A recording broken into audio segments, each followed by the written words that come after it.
Aperture 3 has some amazing features for sorting and organizing your photos.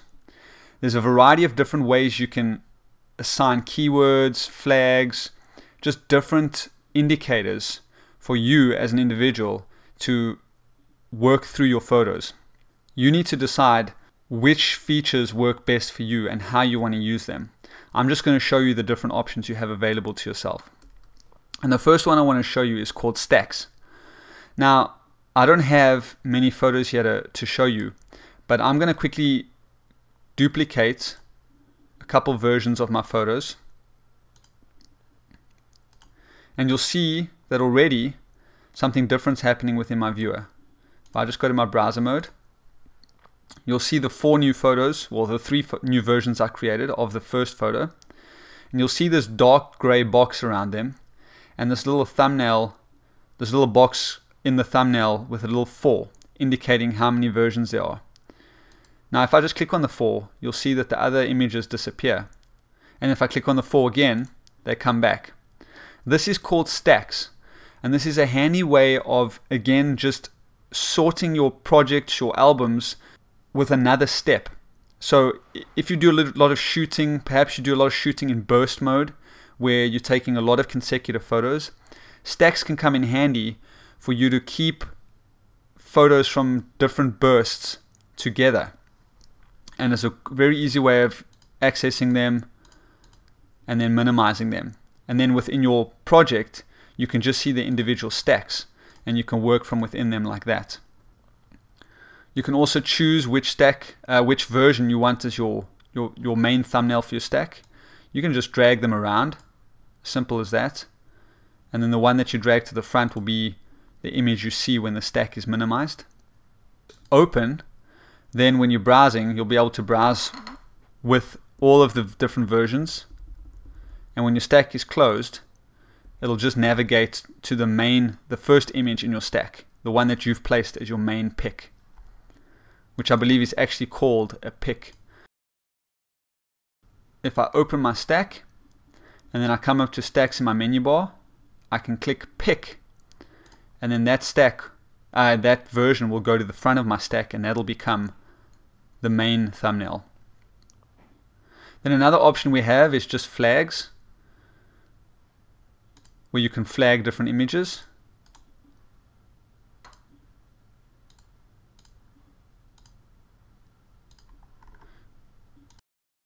To do that, when you hover over a thumbnail, you'll see a little flag appear in the top right hand corner.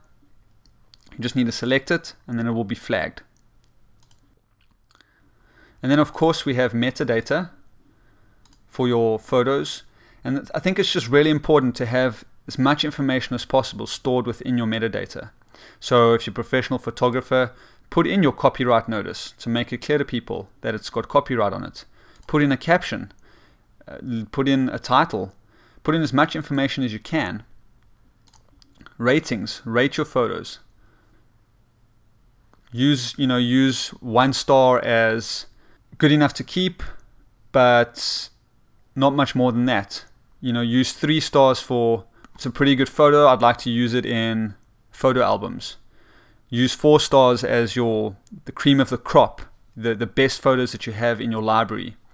And 5 stars I'd probably just reserve for perhaps exceptional photos that you'd want to possibly sell or use as a massive portfolio piece. But learn to use the ratings to suit you, to indicate to you different things about your photos. So metadata can be very powerful. Then we have keywords. And basically you can just take keywords and just drag them onto photos as you need, as a way to tag them. You can add new keywords, call it whatever you want.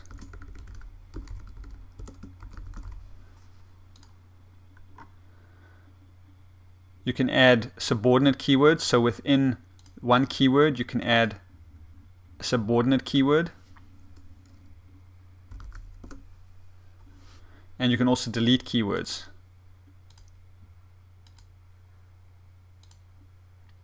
Then we have faces, which Aperture will basically scan your library, and in any photos where there are people, it will attempt to find the same person within all the photos you have so that you can sort by different people. And in my case, I don't really have people in any of my photos, therefore faces doesn't show anything. But it is another way of sorting through your photos, and this time you're sorting by people. The next option we have is GPS metadata information. So basically we can assign places to our photos, and then under the places option in Aperture 3 we'll be able to see all the places we've been on an interactive map. So I'm going to select a few photos and come across to my metadata tab, and I'm going to drag these photos onto the map. Now a new pin appears, and then I'm going to come to the bottom left hand corner and I'm going to say move pin, and now I'm going to type in the location that these photos were taken, in this case New York. So I'll just select that, and you'll see now it says, do I want to assign the location? I'll say yes. And now these 4 photos have the GPS information of New York. And then I'm going to come across to the other photos that I have. I'm going to drag them onto the map too. And then I'm going to click and say move pin again. And this time I'm going to say Blaine, Washington, United States. And I'm going to say yes. And so now you can see on my map, I can see 2 places that I've been according to the photos that I have with the GPS location information. And then in our library, I'd just like to talk a little bit about how to name your projects. And this is a personal preference, and I think ultimately it needs to come down to the individual. But I think there are some good principles out there that we should try and apply. So I'm just going to select some photos. I'm going to click File, New Project, and I'll type in Blaine. And I'm going to say Move Selected Items to New Project. So now we have 2 projects, and I'm going to rename the first one to New York. So now we have 2 projects. And it's all good. I just have 2 projects in my library, very small. It's easy enough to navigate. But I think it's important to think ahead. And as you're going to be taking more photos, I'm assuming the fact that you bought Aperture means that you're either an amateur photographer or a professional. In both cases, you intend on taking a lot of photos. And so it's important that you categorize your projects in a way that's easy to navigate. And so a few things that I've read up about and I've started to implement, which I think come in handy, are in naming my projects, I typically try to name them according to the year, well, the date, the year, the month, the year and the month most likely, and then the place. And so I'll go to Blaine and I'll type in 2011-07, so July of 2011. And then Blaine. And then New York, I'll say 2010-08 space New York. And now you'll see New York jumps above Blaine because I have the option to keep arranged by, if I right click on my library albums, keep arranged by name. And so now it'll always sort them by the name, by the title. And if you're naming them according to the date first, then your photos will always be arranged according to year and then by month. And then within your months, you'll be able to go to the individual shoot because of the title you've given it. So I think it's a simple principle, but I think that it'll pay off in the long run. Otherwise, you're going to end up with 10,000 photos in your library, and you're going to have to spend a whole day just renaming them because you don't know what's been going on. And I think it's also important that when you import photos, if you're applying this principle, then when you import them and you're choosing the destination new project, then the project name, right away start over here and type in 2011-10 test project. Then you click import, And then we see automatically it's been renamed properly. So if you do it well when you're importing and you've got a good system in place, your photos are always being taken care of and you'll always be able to find them. So I think that's a good principle to start applying. And then you can also select photos and you can assign labels to them. So if I just right click on the photos that I have selected, under label I can choose the color that I want, and you also see the corresponding keyboard shortcut when I highlight it. So from Command O to Command 7. So if I select Command 1, you'll see they become red. Command 5, they become blue. Command O, they become nothing. That's just a way of labeling your photos. And now all these things that I've showed you are searchable within Aperture 3. So I'm going to make these labeled orange. And I'm going to come down to Test Project, and I'm going to press 3 on my keyboard, and you'll see that now my ratings have changed to 3 stars. So if I just press 1, 2, 3, 4, 5, it automatically rates them. So I'll say 3. So now I'm going to come to my Photos tab, and I'm going to search for anything that is 4 stars.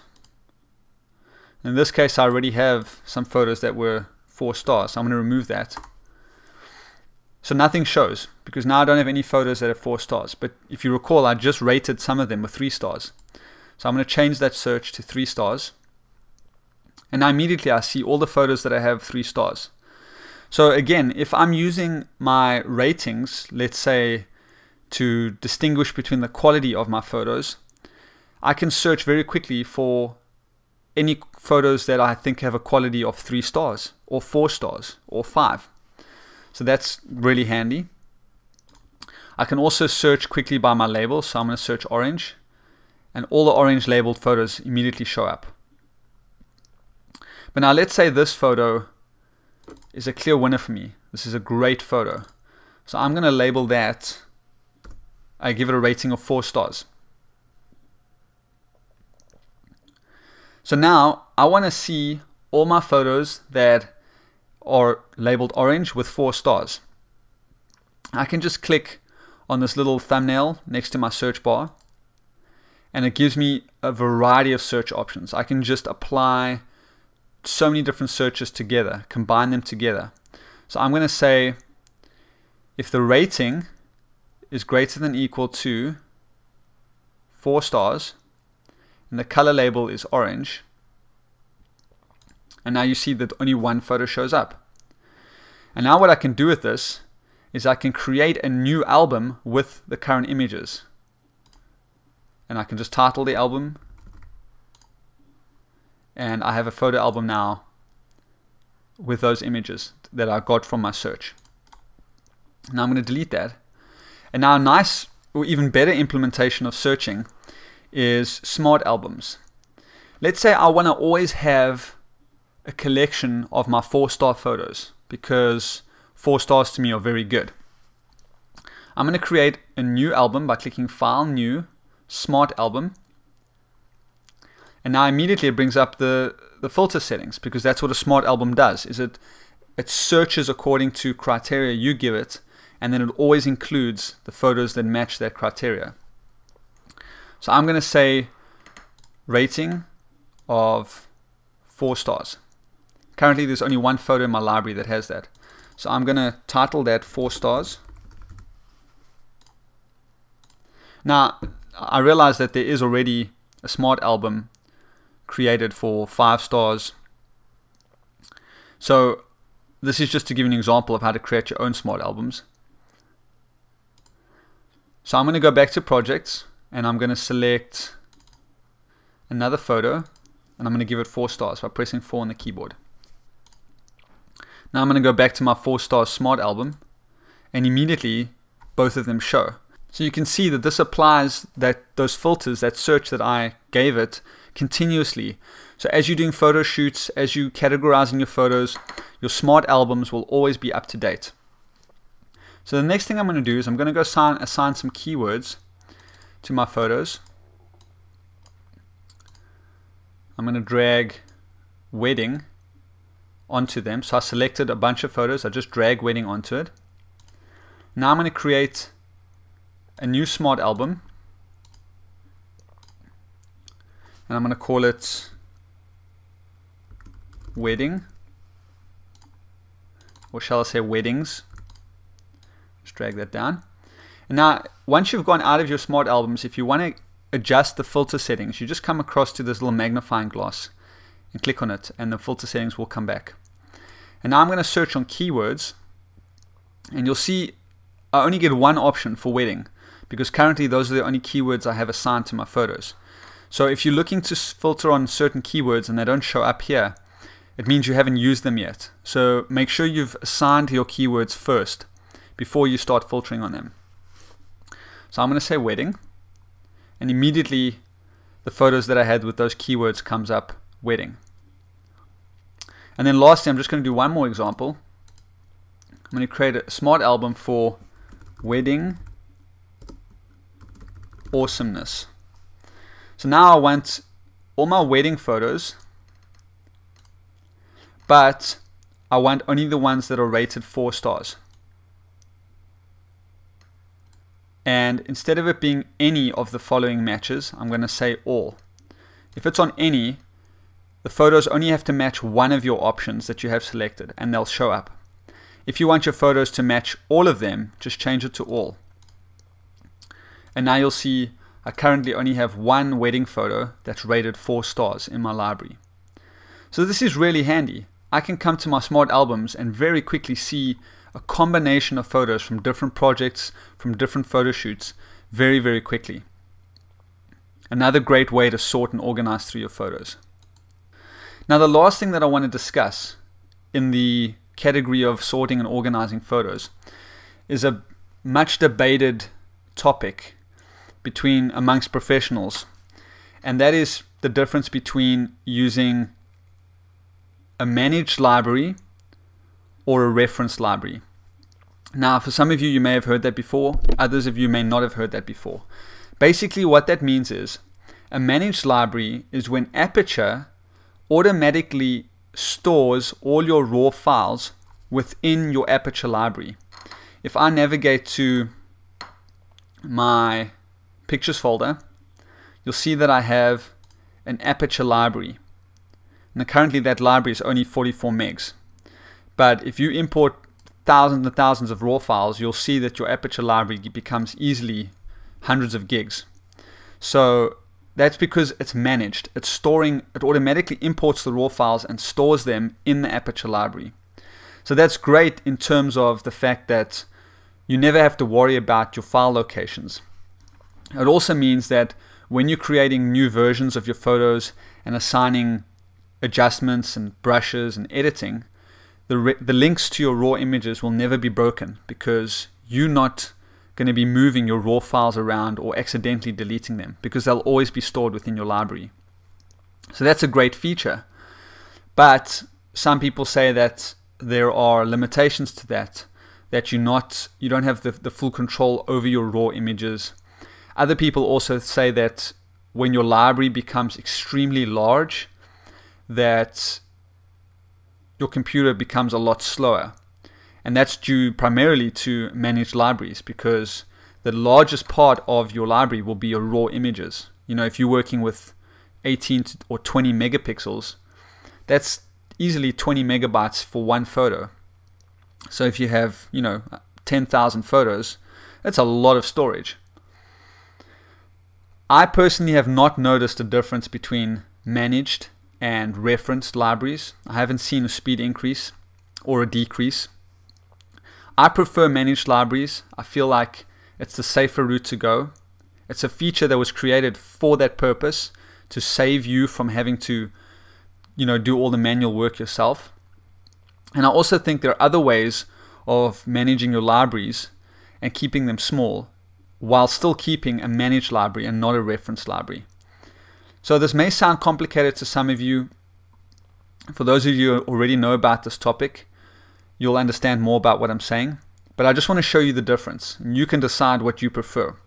But basically, when you click on import, you have the choice to store your files in the Aperture library in their current location, or you can choose where you want them to be.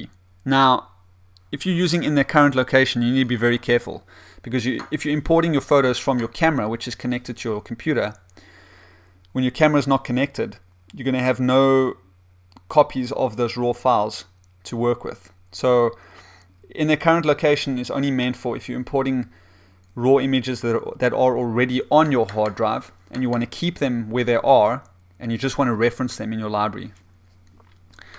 In the Aperture library is essentially what I've just been discussing. That means managed, meaning they'll be moved to your Aperture library. Otherwise, you can choose the location on your hard drive where you want your raw images to be stored. So what I'm going to do is, I'm just going to cancel.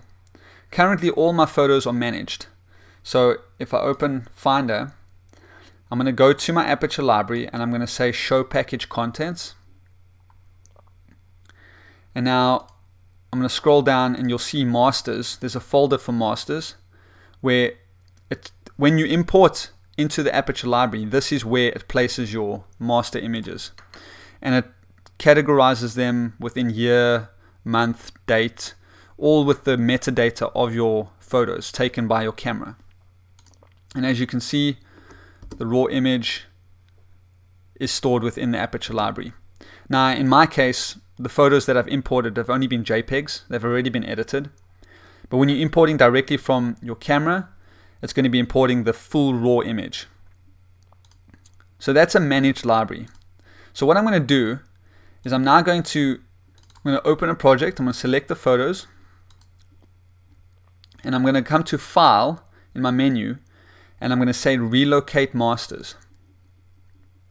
So now it's asking me, where do I want to put the masters? If I don't want them in the Aperture library, where do I want them? So I'm going to go to Pictures folder. It says subfolder format. I'm going to say none, it's fine. Then what do I want the name of the files to be, the master files? I'll just keep them as the current names, the master file name. I'm going to create a new folder in my Pictures library and I'm going to call it Test. And I'm going to say Relocate Masters. And now you'll see a new icon appears, if I just zoom in here, with this little shortcut icon, meaning that now it's referenced, it's no longer managed. So that's how you can easily tell which photos in your library are referenced. It'll have this little thumbnail, this little icon with a shortcut icon. So I'm going to go to my Finder window and now you see this new folder, Test, with the raw images directly in it. Now the problem is, if I accidentally delete this folder, I have complete freedom to do it. It's in Finder, it's accessible, I can delete it, they're gone. Especially if you've emptied your trash, you're going to have to try and reclaim those files somehow. And that can happen by accident if you're not careful. So there is a real risk in using a reference library. I'm not saying you shouldn't do it. If you're very comfortable with your file formats, if you're a professional who has a specific way of working and you like your master files located in a specific place, by all means go ahead and do it. This is merely an introduction to Aperture and this specific feature of managed libraries. And again, I just say personal preference. I liked managed libraries. It just takes one less thing away from me to worry about. So I'm going to go back to Aperture and say Relocate Masters again. In fact, I'm going to cancel that, sorry. I'm going to go File, Consolidate Masters is what you will do to automatically put them back in the Aperture library. So I'll just click on that and I'll say Move Files. You can leave a copy where they are. I'll just say Move. And then you see the little icons for reference goes away. If I go back to Finder, the test folder is now empty because those masters have been moved back into the Aperture library. So that's managed versus referenced. Later on in the tutorial, I believe video 3, I will discuss good workflows for Aperture and I'll go into more detail between managed and referenced and other ways of managing your libraries. But for now, it's important that you understand the two options. And for those of you who don't know which one to use because you're new, I recommend using managed for now. You can always relocate your masters later if you want. And for those of you who are, professionals or more experienced, and you have a definite way that you like to work, go ahead and work that way by all means. But it's important that you understand the difference between the two.